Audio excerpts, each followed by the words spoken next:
Summary of Hunger of Memory by Richard Rodriguez. In the introduction to Hunger of Memory, which is called Middle Class Pastoral, Rodriguez makes it clear that he is a middle-class American. Rodriguez feels at home in the middle class, but he strongly disagrees with the idea that his book could give readers a window into Mexican or Mexican-American society. Rodriguez says that language will be a big part of the book, and he says that his biography is a story about the life of a middle-class guy. Officially, the book starts with aria, in which Rodriguez explains his ideas about private and public words. He says that he started school in a school where most of the kids were white and only knew 50 words of English. At home, he and his parents and brothers all spoke Spanish. He was scared of English and liked the way Spanish sounded. It was a secret language he only spoke with his family, which made him feel close to them. Rodriguez's confidence in English grew over time, especially after 3 nuns came to his house and asked his parents to speak English at home. But the change to English as the language of his home was hard on Rodriguez because it made him feel much less close to his parents. In most of the piece, he talks about the deep silence that filled his life after this change.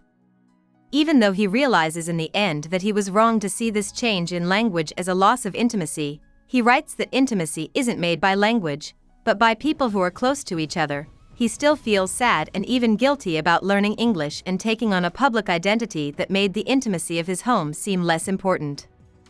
Rodriguez ends the article by criticizing bilingual education, saying that it promotes a sense of public separation when the real goal of education should be to show children that they have the right to speak a public language and show a public identity. The achievement of desire is based on ideas from Richard Hogarth's The Uses of Literacy, which changed Rodriguez's life while he was writing his dissertation. In this piece, Rodriguez uses Hogarth's idea of the scholarship boy to talk about his own school life. He talks about how his love of reading is difficult. He liked learning, but books often made him feel very alone, and how his relationship with writing has changed over time. He is worried that, as a scholarship boy, he has always been a nervous student who copies other people's ideas instead of coming up with his own. Rodriguez also spends a lot of time in this piece talking about his mother and father's lives and how, as he got more and more educated, he felt further and further away from them. He writes with some sadness that he has turned into a cultural anthropologist and is now studying his own parents. In the third piece, Credo, Rodriguez talks about how he was raised as a Catholic. As a scholarship boy, he says in his book, he lived in 2 different worlds, but the Catholic Church was an essential link between them. In this piece, Rodriguez compares what he did as a Mexican Catholic to what white American Catholics do in different ways. Rodriguez says that in Mexican art, the Virgin Mary was dark like me, which is a powerful line. In the last third of the essay, he thinks about how, as an adult, he has lost touch with his Catholic roots and instead embraced the values of city life. He says that ritual changes in the church, which he doesn't like, are a big reason why he stopped being a Catholic. The majority of Complexion is Rodriguez's thoughts on the different ways he and other people have understood his brown skin. Now that he's an adult and a famous writer, many people ask him if he's been on vacation because of the color of his skin. When Rodriguez was a kid, on the other hand, his mother always told him not to spend too much time in the sun. She was afraid that if he got too dark, he would look like one of los pobres, poor workers. Rodriguez says that his biggest fear was that his skin color made him look ugly. In one moving section, he talks about how, as a boy, he shaved his arms to get rid of his dark skin. Rodriguez also spends a lot of time in this piece talking about how he wants to show his father that he can do real work, not just the unmanly work of writing. At the end of the article, Rodriguez tells a story about a summer job he had while he was a college student at Stanford. At first, he is excited about the job and likes doing the hard work. But when his coworkers tell him he is working too hard and could hurt his back, he learns he has been fooling himself. 3 weeks at a summer job won't teach him what his father meant by real work.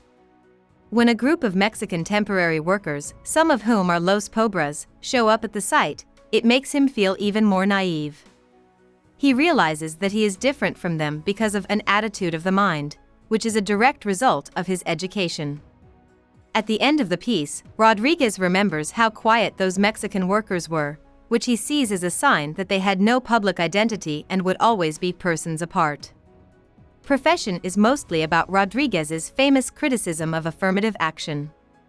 He talks about how, when he started college, he was called a minority student, and he writes that it was a mistake for him to accept this label. He says that affirmative action helps kids like him, who are already better off because they come from a middle-class background, because many other people of their race were worse off than they were. Rodriguez then talks about many identity-based social movements and shows how, in his opinion, these movements failed because they focused too much on race problems and not enough on class issues.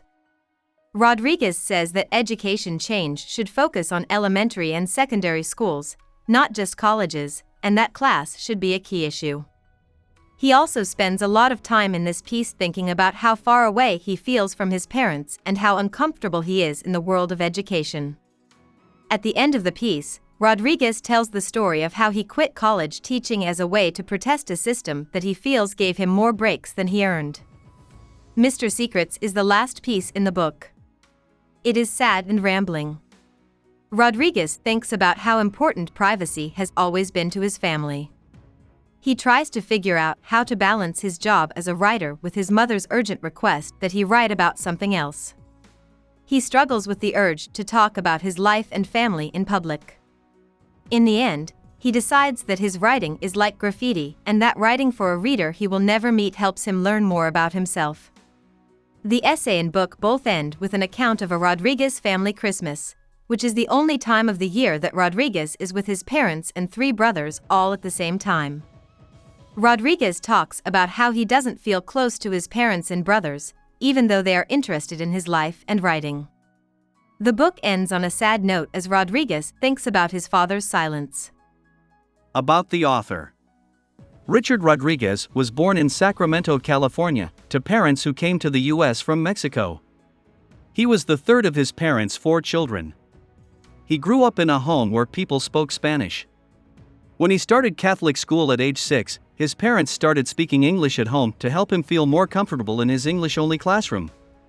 In Hunger of Memory, Rodriguez talks about how this event changed his life. Rodriguez did well in high school, so he went to Stanford University for his bachelor's degree and Columbia University for his master's degree. He also worked on his research for a year in England as a Fulbright scholar. As Rodriguez moved up in the academic world, he felt less and less happy with the success he was having, which he put down to being a minority scholar. In the mid-1970s, when his writings criticizing affirmative action were starting to get national attention, Rodriguez decided to leave college for good. He turned down offers to teach at some of the best schools in the country. Funded in part by a National Endowment for the Humanities Fellowship, Rodriguez worked on what would become Hunger of Memory for the next 6 years after he left college. The book was released in 1982 to great praise. Since then, Rodriguez has kept writing and giving talks, but none of his other work has become as famous or well-known as Hunger of Memory. Hope we summarized it fully and you liked it. Please hit the like button and subscribe to our channel so that we are motivated to create more videos.